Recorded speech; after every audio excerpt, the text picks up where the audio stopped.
Welcome back to the channel, everybody. My name is E. James, and this is Z30 Workshop. And on to this video, we are going to talk about the air idle control valve for a Nissan 300ZX, or for a VG30DE, and DETT, or D, well, it should be for T2, DET.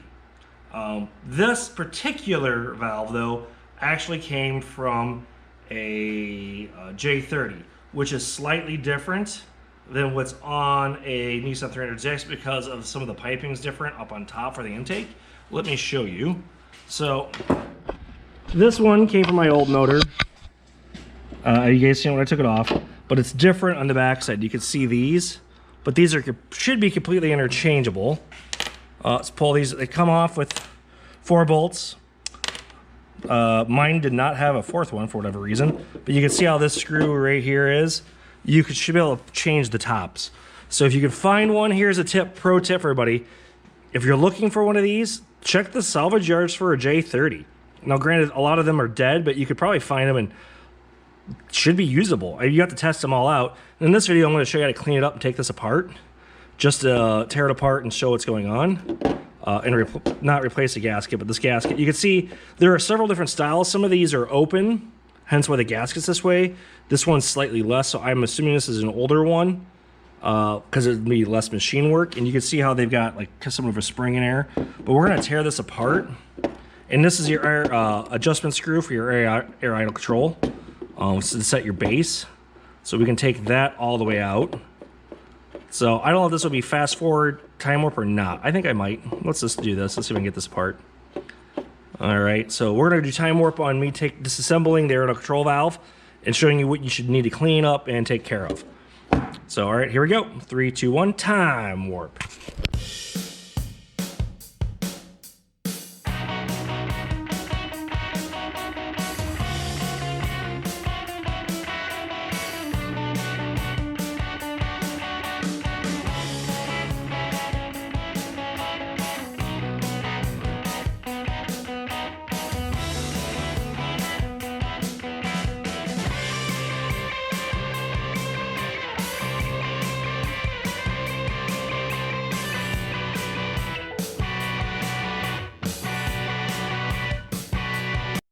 Boom, off time warp. For whatever reason, it's cold in my garage. It's like 13 degrees out here. It's like 20 maybe at best. This should come out. I'm not gonna hit any heat with it. But what you wanna do when you're doing these is you're looking for carb buildup. Because a lot of problems you end up having with bad air idle, or some problems you can have, is with the air idle control valve. As you see, you have this plunger here that can be adjusted. This can get carbed up, and that's in this hole. So you want to throw a lot of carb cleaner into this thing and just try to get any of the particulates out. Now this guy here is spring loaded, and that is so you can control a leak on the inside. You see how the spring's moving in here? Hopefully you guys can see that. Let me come down here. That allows that it's controlling air to be bypassed, because it comes in through the top here, right? And this goes in directly into the back of the plenum, right? So you've got about 3 different things going on here. You've got an air idle control set screw in here that helps flow air here that you set. So that's basically a controlled leak, right? That's one control. You have a stepper motor that's pushing in here on pushing that. That's this guy here, and that's something that can go bad too because it's an electrical component. This can go bad, or the wires going to it could be going bad. Because you see this guy goes in as well. So all of these can be carbed up to where they don't move. And if they're not moving, they're not adjusting. Because some of these, I could be wrong, but I'm 90% sure this is for AC. And this is just for normal control. So when the AC comes on, when you turn it on, this plunger retracts, right? When it does that, inside this tracking here, which would be in here, it once again allows air to bypass and get more air to get into the system. It's all measured properly what the computer wants to control. As you can see, the other thing is here's the bleeder screw, or the set idle. It is not just a screw. It is actually hollow inside. So you'd clean that out, and it's got a gasket here. So that way it doesn't vibrate or control the leak, which is on this side here. See what I'm saying here?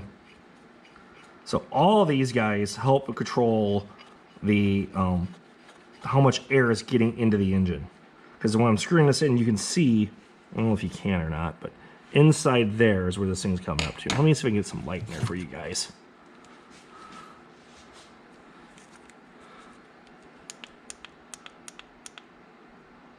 You can see where it's coming in and where that spring's at for bleeding air in. And that's how all of this kind of sort of works in this system. The unfortunate aspect of this system is it's not easily accessible. It's on the back side of the plenum, which is usually against the firewall. And that's where these turn into a giant pain in the butt. Oh yeah, and you gotta watch out for that because I'm an idiot, which is the spring. All these guys can come apart to deal with this. So what you got is the spring in here. You throw that in. You got your plunger. All this stuff can get carved up and turn into a problem. So that's why when you put it all back together, you got to make sure you have the whole thing.